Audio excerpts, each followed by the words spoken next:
Hello everyone, welcome to this channel. तो आज हम लेके आए हैं आपके सामने लेक्चर नंबर 16 जिसका टाइटल है वेव ऑप्टिक्स।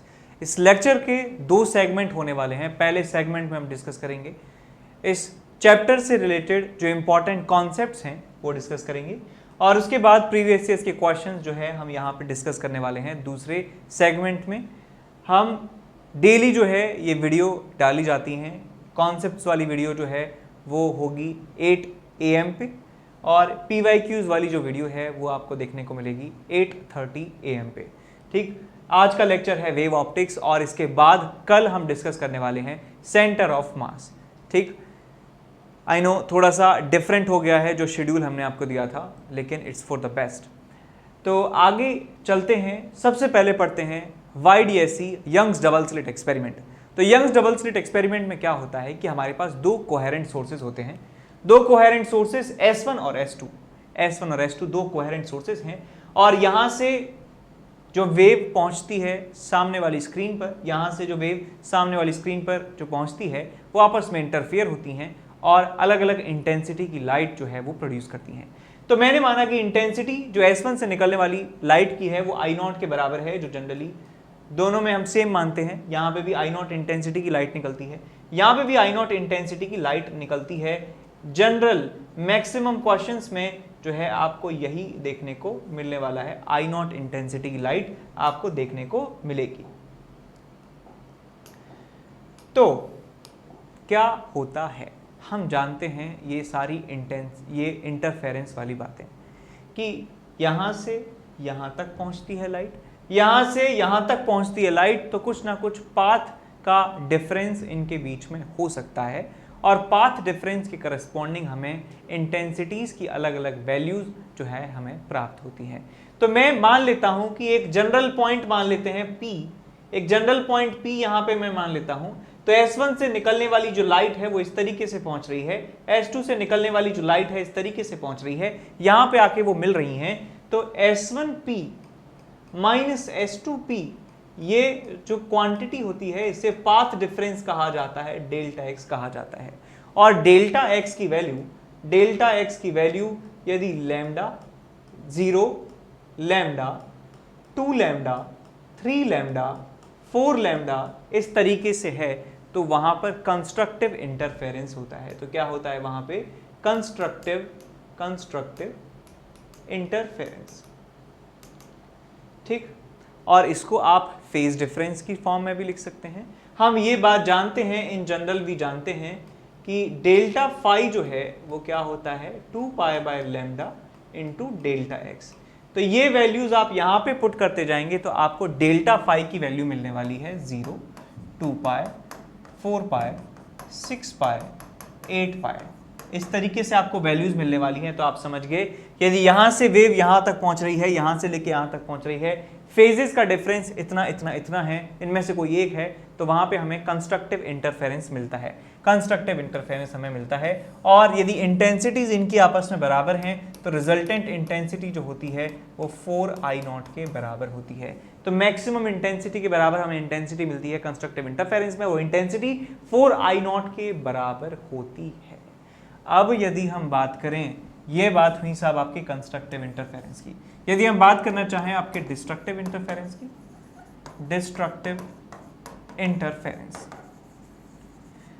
इंटरफेरेंस में क्या होता है कि यदि पाथ का डिफरेंस, यहां से यहां पहुंचने वाली लाइट, यहां से यहां पहुंचने वाली लाइट, उनके पाथ्स का जो डिफरेंस है डेल्टा एक्स की वैल्यू, यदि वो lambda by 2, 3 lambda by 2, 5 lambda by 2, odd multiples of lambda by 2, यहाँ पे lambda by 2, 3 lambda by 2, 5 lambda by 2, 7 lambda by 2, 9 lambda by 2, कुछ इस तरीके से है डेल्टा एक्स की वैल्यू।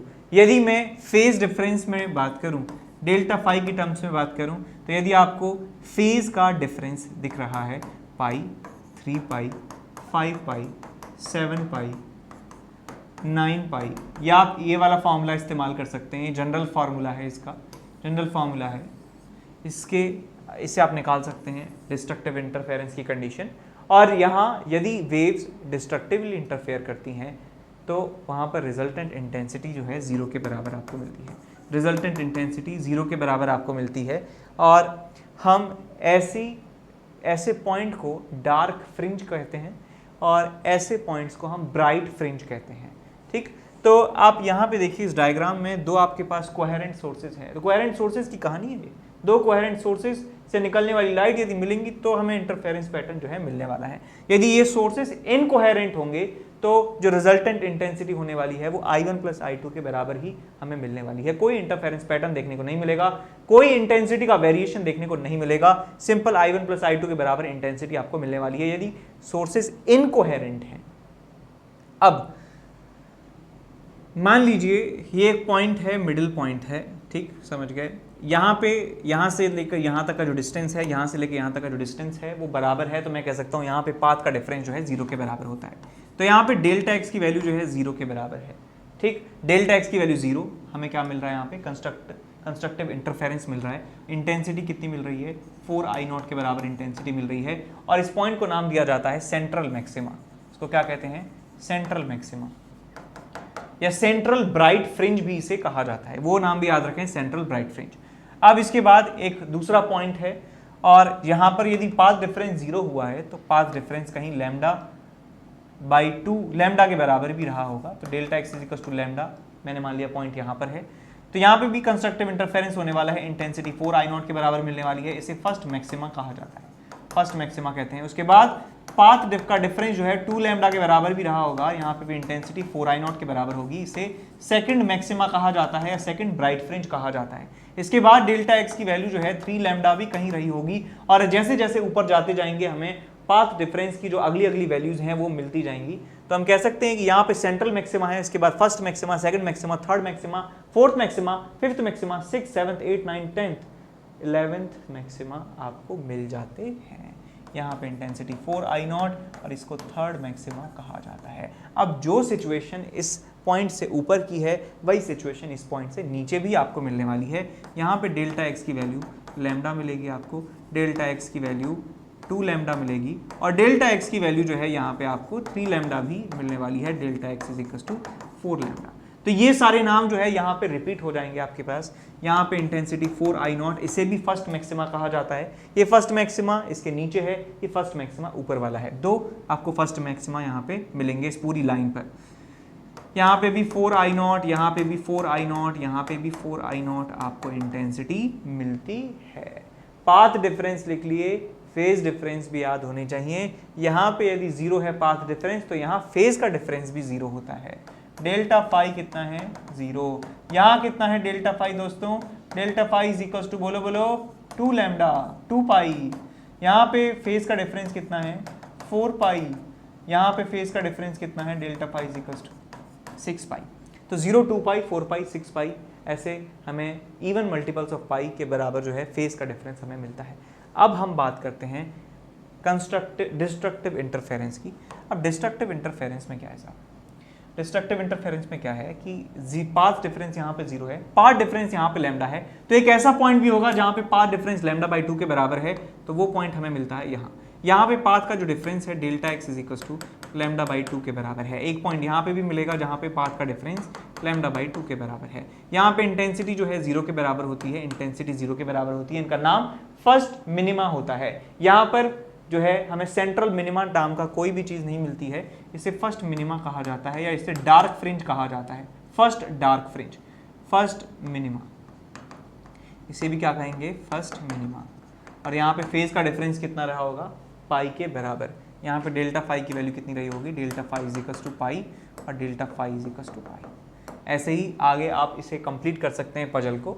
तो फर्स्ट मैक्सिमा और सेकंड मैक्सिमा के बीच में आपको सेकंड मिनिमा मिलता है। सेकंड मिनिमा यहाँ पे डेल्टा एक्स की वैल्यू कितनी होती है, 3 λ/2 के बराबर। और फाई जो है फेज का जो डिफरेंस है वो 3 पाई के बराबर मिलता है। इंटेंसिटी आपको 0 के बराबर मिलती है। ऐसे ही first minima, second minima, third minima, fourth minima, ऐसे ही आपको मिनिमास भी मिलते हैं यहाँ पर।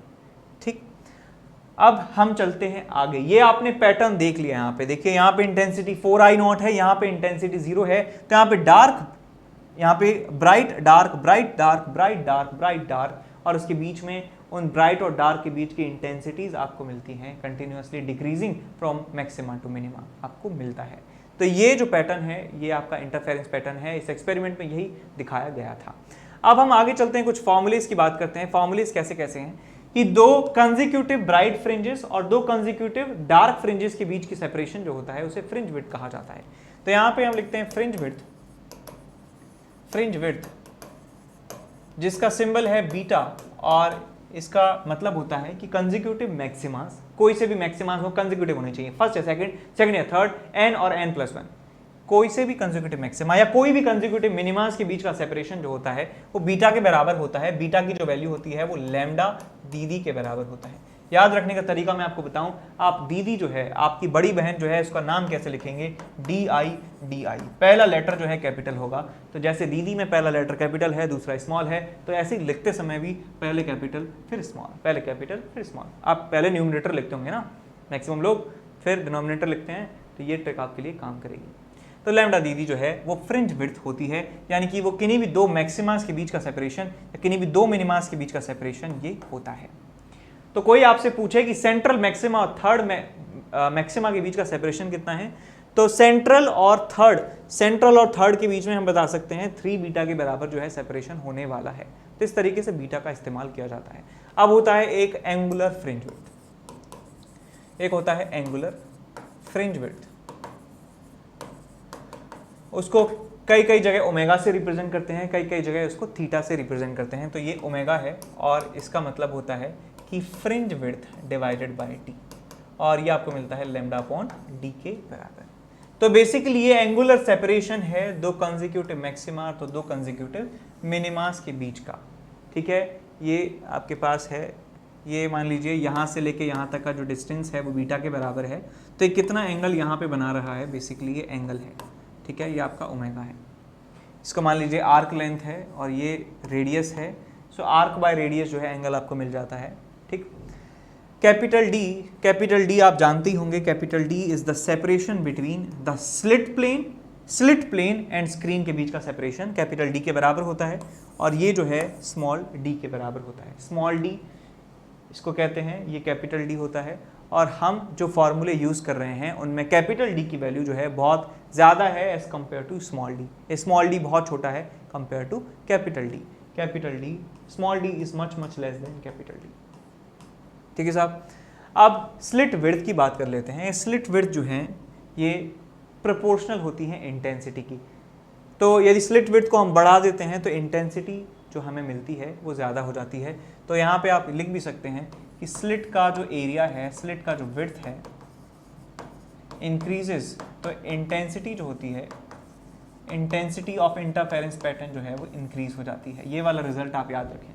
ठीक है, बिकॉज समझ गए कि ज़्यादा एरिया होगा तो ज़्यादा इंटेंसिटी की लाइट हमें वहाँ पे मिलने वाली है, ज़्यादा एनर्जी दूसरी तरफ, स्लिट्स के दूसरी तरफ हमें मिलने वाली है। अब हम किसी जनरल पॉइंट पर की बात करते हैं, जनरल पॉइंट की। ठीक, तो एट अ जनरल पॉइंट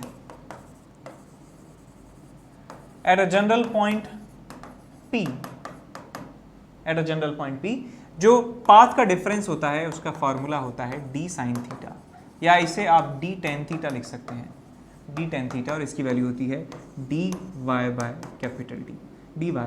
यहाँ पे थीटा बीटा का मतलब क्या है देख लीजिए।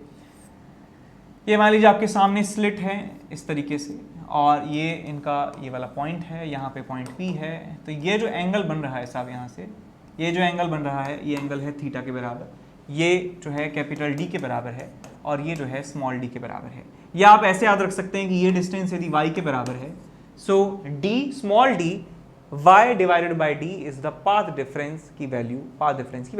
और इसे आप इक्वेट कर सकते हैं, यदि कंस्ट्रक्टिव की बात कर रहे हैं तो यहाँ पे इसे lambda 2, lambda 3, lambda 4, lambda 5 lambda के बराबर रख सकते हैं। यदि डिस्ट्रक्टिव इंटरफेरेंस की बात की जा रही है तो यहाँ पे lambda by 2, 3 lambda by 2, 5 lambda by 2, 7 lambda by 2 के बराबर इसे पुट कर सकते हैं। या किसी पॉइंट की बात कर रहे हैं जो ना मैक्सिमा है ना मिनिमा है, उनके बीच में कोई पॉइंट है, तो वहाँ पे उसी अकॉर्डिंगली आप पाथ डिफरेंस को इक्वेट कर सकते हैं, तो आपको y की वैल्यू मिल जाती है। ये फॉर्मूला याद रखें, इंपॉर्टेंट है। ठीक, ये हो गया पाथ डिफरेंस का फॉर्मूला।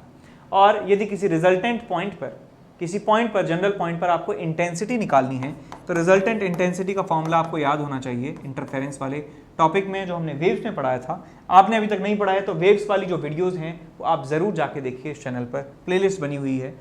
तो यहाँ पे फॉर्मूला होता है √I1 + √I2 + 2 √I1 I2 cos of delta phi, ये रिजल्टेंट इंटेंसिटी का फॉर्मूला होता है। ठीक है जी।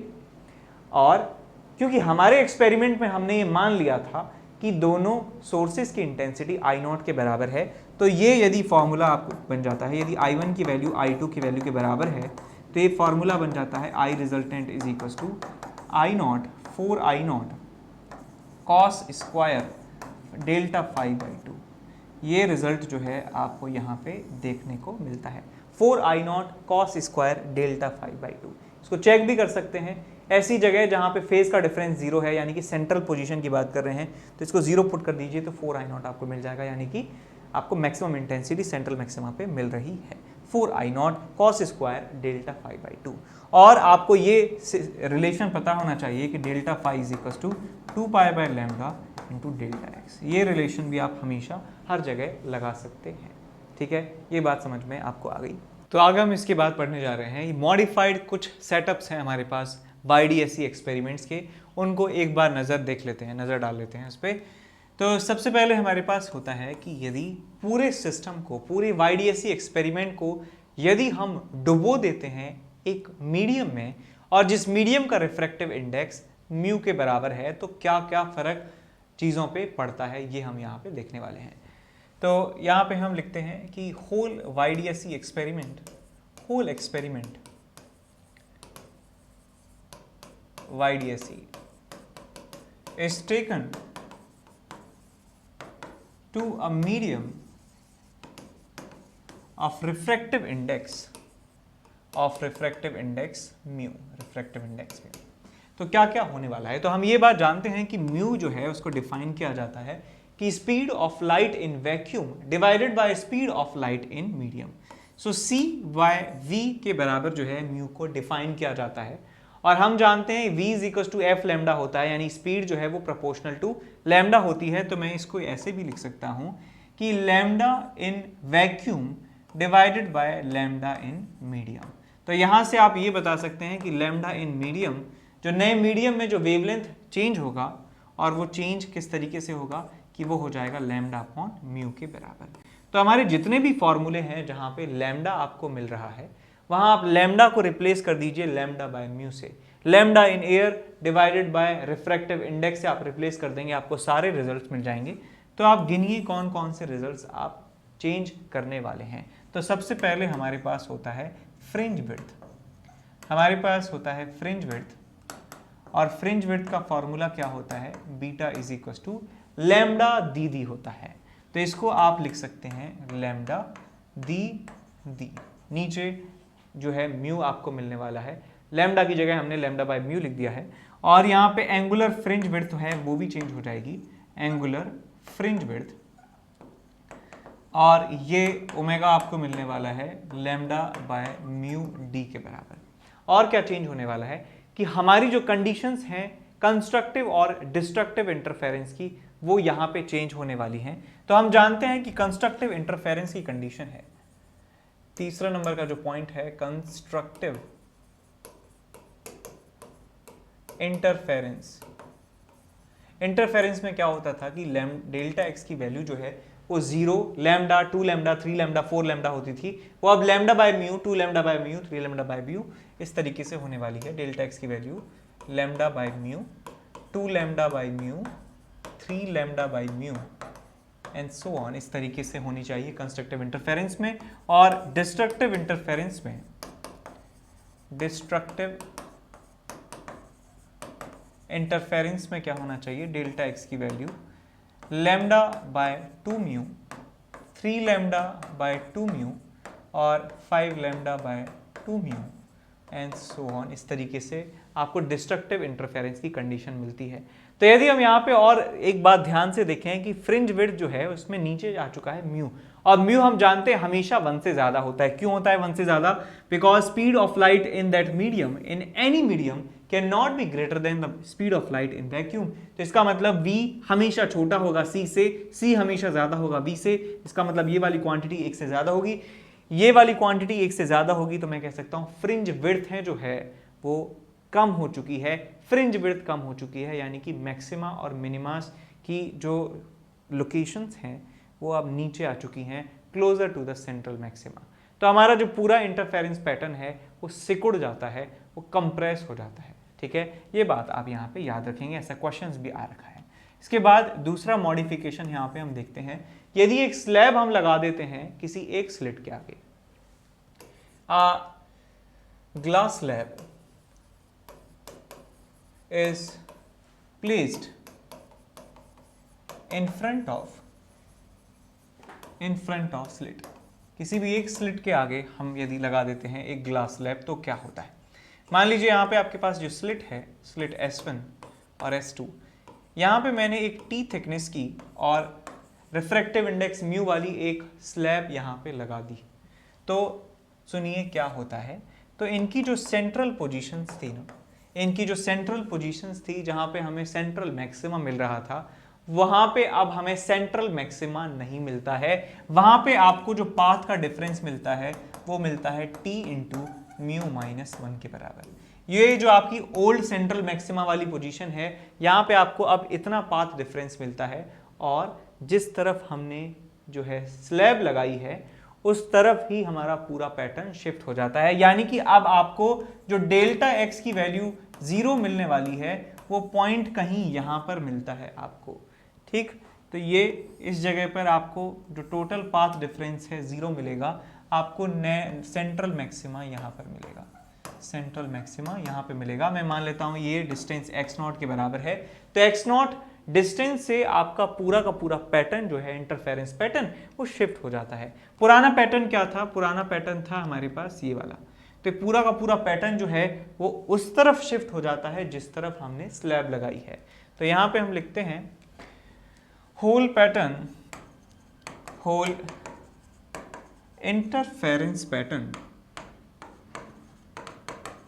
shifts by a distance x0, by distance x0, और x0 की जो वैल्यू होती है वो होती है capital D by small d t into mu minus 1। इतनी डिस्टेंस से पूरा का पूरा पैटर्न शिफ्ट हो जाता है, जिस तरफ स्लैब लगाई है उस तरफ ही शिफ्ट होने वाला है हमारा पैटर्न। ठीक है, ये बात समझ में आ गई सबको। यहाँ सेंट्रल बनेगा, उसके बाद हमारा क्या बनेगा, first maxima, first minima, first maxima, फिर आपका second minima, second maxima, third minima, third maxima. इस तरीके से आपको पूरा पैटर्न मिलने वाला है। पूरा का पूरा पैटर्न जो है वो आप t इंटू म्यू माइनस 1 से शिफ्ट कर सकते हैं। ठीक, सवाल इसके हो जाएंगे आपसे, आप नॉर्मल कैलकुलेशन कर लीजिए और उसमें इतना पाथ जोड़ लीजिए, आपको रिजल्ट मिल जाएगा। आगे इसके बाद हम चलते हैं सिंगल स्लिट एक्सपेरिमेंट्स के ऊपर। Single slit experiment, single slit experiment, इस एक्सपेरिमेंट में 2 स्लिट्स की जगह 1 स्लिट्स का इस्तेमाल किया होता है, और ये हमारे पास एक स्लिट है, और स्लिट का जो स्लिट विड्थ है वो अपर्चर जो डायमीटर है वो b के बराबर है। ठीक, और यहाँ पे जो आपके सामने एक स्क्रीन रखी हुई है, और स्क्रीन की और इसकी जो डिस्टेंस है वो कैपिटल D के बराबर हम मान लेते हैं। तो यहाँ पे सामने आपको एक डिफ्रैक्शन पैटर्न आपको देखने को मिलता है, और डिफ्रैक्शन पैटर्न कुछ ऐसा ही होता है जैसा हमने interference pattern Young's double slit experiments में देखा था। तो मान लीजिए आपके पास एक पॉइंट है यहाँ पर, और उसकी एंगुलर पोजीशन का मतलब ये जो एंगल थीटा है वो इसका थीटा के बराबर है, एंगुलर पोजीशन थीटा के बराबर है। थीटा की वैल्यू अलग अलग करने से मैं सारे पॉइंट्स को यहाँ पे लोकेट कर सकता हूँ। थीटा की वैल्यू 0 पे हमें ये वाला पॉइंट मिल जाएगा, थीटा इज इक्वल टू 90 का मतलब इनफाइनाइट पे जो पॉइंट है वो आपको यहाँ पे मिल जाने वाला है। तो किसी जनरल पॉइंट पर, एट जनरल पॉइंट, आपको जो इंटेंसिटी मिलती है लाइट की, रिजल्टेंट इंटेंसिटी, उसका फॉर्मूला होता है I0 sine square beta divided by beta square, sine square beta upon beta square. और यहाँ पे जो बीटा है, here beta is equal to pi b sine theta divided by lambda. ये यहाँ पे बीटा की वैल्यू होती है। ठीक है, याद रखें, काफी इंपॉर्टेंट फॉर्मूला है कि resultant intensity is I0 sine square beta upon beta square, और यहाँ पे बीटा की जो वैल्यू है वो pi b sine theta by lambda के बराबर होती है। Theta is the angular position of this general point. ठीक है, याद रहेगा। अब हम बात करते हैं कि पैटर्न किस तरीके से आपको मिलता है। तो ये जो स्लिट है बेटा, इस स्लिट के जस्ट सामने जो पॉइंट होता है यहाँ पे आपको ब्राइट फ्रिंज मिलती है और इसे सेंट्रल मैक्सिमा कहा जाता है। इसे कहा जाता है सेंट्रल मैक्सिमा। और सेंट्रल मैक्सिमा पर जो इंटेंसिटी होती है लाइट की वो I0 के बराबर होती है। पहले जो हमें इंटरफेरेंस पैटर्न में मैक्सिमा मिला था वहां पे इंटेंसिटी 4I0 थी, यहां पर इंटेंसिटी I0 के बराबर है।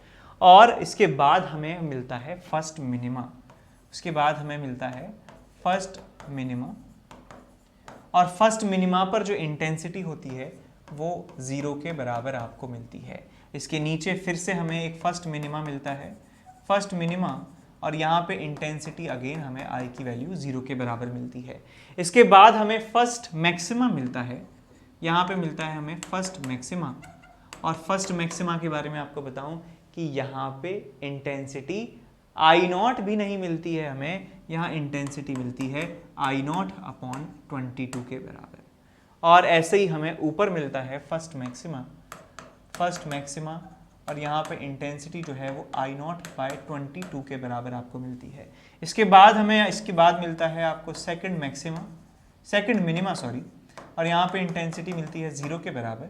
और उसके बाद आपको मिलता है क्या, सेकंड मैक्सिमा, सेकंड मैक्सिमा, और सेकंड मैक्सिमा पर इंटेंसिटी होती है I0 बाय 50 के आसपास। ऐसे ही यहाँ फर्स्ट मैक्सिमा के बाद मिलेगा आपको सेकंड मिनिमा, सेकंड मिनिमा, जहाँ पे इंटेंसिटी है 0 के बराबर। और उसके बाद आपको मिलता है third, first maxima, second maxima, second maxima, और यहाँ पे इंटेंसिटी है I0 बाय 50 के बराबर। तो यहाँ पे आप देख सकते हैं कि जो मैक्सिमास की जो इंटेंसिटी है वो जैसे जैसे हम सेंट्रल मैक्सिमा से दूर जाते जाते हैं वैसे वैसे डिक्रीज होती जाती है, यानी कि जो ब्राइट फ्रिंजेस हैं वो और भी कम ब्राइट होती जाती हैं। उनकी ब्राइटनेस जो है वो जैसे जैसे हम यहाँ से दूर जाते हैं, सेंट्रल से दूर जाते हैं, वो कम होती जाती है। और यदि हम बात करें मिनिमास की पोजीशन की, positions of minima, positions of minima, positions of minima, ये आपको याद रखना है कि theta is equals to sine inverse m lambda by b। ये आपको जो है रिजल्ट मिलता है, इतने एंगल पर आपको मिनिमा मिलता है। यहाँ पे m की जो वैल्यू है, m की जो वैल्यू है 1 से स्टार्ट होती है, 1 2 3 4 एंड सो ऑन। यानी कि यहाँ पे जो मिनिमा है, मिनिमा के लिए जो एंगल है बेटा, ये एंगल की वैल्यू होती है साइन इनवर्स m की वैल्यू यहाँ पे 1 पुट करिए लैम्डा बाय b। तो यहाँ पे आपको जो थीटा होता है वो sign inverse lambda by b होता है। ऐसे ही फर्स्ट मिनिमा पर भी एंगल सेम होगा, कितना होगा, theta is equal to sine inverse lambda by b। और जो आपका सेकंड मिनिमा है, सेकंड मिनिमा के लिए जो एंगुलर पोजीशन होती है, ये एंगुलर पोजीशन होगी आपकी sine inverse 2 lambda by b। ऐसे यहाँ पे भी सेकंड मिनिमा के लिए जो एंगुलर पोजीशन मिलने वाली है वो आपको मिलने वाली है sine inverse 2 lambda by b। इस तरीके से आपको जो है डिफ्रैक्शन पैटर्न देखने को मिलता है। मैक्सिमास की जो पोजीशन है वो आपसे नहीं पूछी जाएंगी, ठीक है। मैक्सिमास की पोजीशन कैसे निकालते मैं आपको एक बार बता भी देता हूं कि ये जो आपके पास जनरल इंटेंसिटी का फॉर्मूला है इसे आप डिफरेंशिएट करिए और 0 कर दीजिए। मैक्सिमम मिनिमा वाले कॉन्सेप्ट से आपने पढ़ा था जो मैथमेटिकल टूल्स में, वो आप यहाँ पे ट्रिक इस्तेमाल करने वाले हैं। इसको डबल डिफरेंशिएट करके चेक करेंगे कि जो डिफरेंशिएशन जहाँ पे 0 आया था वहाँ पे नेगेटिव है पॉजिटिव है, उस तरीके से मैक्सिमास की पोजीशन जो है निकाली जाती है। और वो याद रखने की चीज़ नहीं है, ठीक है। आप चाहें तो स्किप कर सकते हैं। याद नहीं रखना है कि मैक्सिमा कहाँ बनते हैं, उनकी एग्जैक्ट लोकेशन क्या है, ठीक है। आपको मिनिमास की लोकेशन बस याद रखनी है, सेंट्रल। अच्छा, अब यहाँ पे देखिए कि जो आपका सेंट्रल मैक्सिमा है, सेंट्रल मैक्सिमा, उसकी विड्थ कई बार पूछी जा सकती है। तो यहाँ पे हम देखते हैं कि जो सेंट्रल मैक्सिमा है उसकी एंगुलर विड्थ कितनी होती है। तो यहाँ पे हम देखते हैं angular width of central maxima, central maxima. तो ये आपको याद रखना है कि ये जिसकी जो एंगुलर विड्थ होती है डेल्टा थीटा इसे कहते हैं, delta theta, delta theta is equal to 2 times sine inverse lambda by b। ये एंगुलर विड्थ होती है हमारे सेंट्रल मैक्सिमा की। अब इसके बाद हम पढ़ते हैं पोलराइजेशन के बारे में। नेक्स्ट हेडिंग लिखेंगे पोलराइजेशन। पोलराइजेशन। और इसमें सबसे पहले आता है हमारे पास Brewster's law. Brewster's law, Brewster's law क्या कहता है कि यदि हमारे पास लाइट एयर से आ रही है किसी मीडियम में, लाइट आ रही है एयर से मीडियम में, तो हम जानते हैं इतनी सी बात कि लाइट उस मीडियम से, यदि ट्रांसपेरेंट मीडियम है तो वो दूसरे मीडियम में जाने पर रिफ्रैक्शन उसका होता है और लाइट अपने एक्चुअल पाथ से डेविएट हो जाती है, बेंड हो जाती है नॉर्मल से अवे या नॉर्मल की तरफ, डिपेंड करता है रिफ्रैक्टिव इंडेक्स क्या है। तो यहाँ एयर है, एयर का रिफ्रैक्टिव इंडेक्स 1 है, यहाँ का रिफ्रैक्टिव इंडेक्स इस मीडियम का म्यू के बराबर मान लिया मैंने, यहाँ का रिफ्रैक्टिव इंडेक्स 1 मान लिया। तो हम समझ गए कि यहाँ पे जो क्या है ये बेंड होने वाली है नॉर्मल की तरफ, तो मैंने मान लिया एंगल ऑफ रिफ्रैक्शन है, ये एंगल ऑफ इंसिडेंट है और कुछ पार्ट जो है इसका रिफ्लेक्ट होता है, कुछ पार्ट जो है इसका रिफ्लेक्ट होता है आई। तो ब्रूस्टर ने कहा कि यदि हमारी लाइट कुछ ऐसे एंगल पर गिरे, हमारी लाइट कुछ ऐसे एंगल पर इंसिडेंट हो जिससे रिफ्रैक्टेड जो लाइट है और रिफ्लेक्टेड लाइट है वो आपस में एक दूसरे के परपेंडिकुलर हो जाएं, कि ये आपस में यदि परपेंडिकुलर हो जाएं तो जो ये रिफ्लेक्टेड लाइट होती है ये कंप्लीटली पोलराइज्ड हमको प्राप्त होती है, ये कंप्लीटली पोलराइज्ड लाइट हमको प्राप्त होती है, पोलराइज्ड प्लेन पोलराइज्ड लाइट हमें प्राप्त होती है। और ये जो एंगल कहलाता है, एंगल जिस एंगल पर ये होती है उसकी वैल्यू आती है आपके पास tan इनवर्स म्यू के बराबर। तो यदि I = tan इनवर्स म्यू के बराबर आपको ये एंगल मिलता है तो हम कह सकते हैं कि जो रिफ्लेक्टेड लाइट होती है वो पोलराइज्ड होती है, 100% पोलराइज्ड आपको लाइट मिलती है। इस लॉ को कहा जाता है ब्रूस्टर्स लॉ और इस एंगल को ब्रूस्टर्स एंगल कहा जाता है। ठीक है, ये जब हम रिफ्लेक्शन से पोलराइजेशन करा रहे हैं तब आपको ये देखने को मिलता है। इसके बाद हम पढ़ते हैं मालूज लॉ। हम पढ़ते हैं मालूज लॉ। मालूज लॉ क्या कहता है कि आपके पास एक लाइट है जिसका इलेक्ट्रिक फील्ड किसी एक प्लेन में ऑसिलेट कर रहा है। मान लीजिए आपके पास एक पोलराइज्ड लाइट है जिसका जो प्लेन है ऑसिलेशन का, इलेक्ट्रिक फील्ड के ऑसिलेशन का जो प्लेन है वो कुछ इस तरीके से है, मान लीजिए इस तरीके से, ठीक। और यहाँ पे रखा हुआ है एक पोलरॉइड, यहाँ पे रखा हुआ है पोलरॉइड, और पोलरॉइड की एक विशेषता होती है कि उसका एक होता है transmission axis, transmission axis, transmission axis, और ये वाली जो डायरेक्शन है this is oscillation, oscillation of electric field, plane of oscillation, plane of oscillation of electric field, और ये है आपका ट्रांसमिशन एक्सिस। अब ये प्लेन ऑफ ऑसिलेशन जो है इलेक्ट्रिक फील्ड का वो इस ट्रांसमिशन एक्सिस के साथ कितना एंगल बना रहा है ये आपको पहले देखना है। तो मैंने माना कि ये लाइट ऐसे आ रही है, मान लीजिए मैं आपको दिखाता हूँ।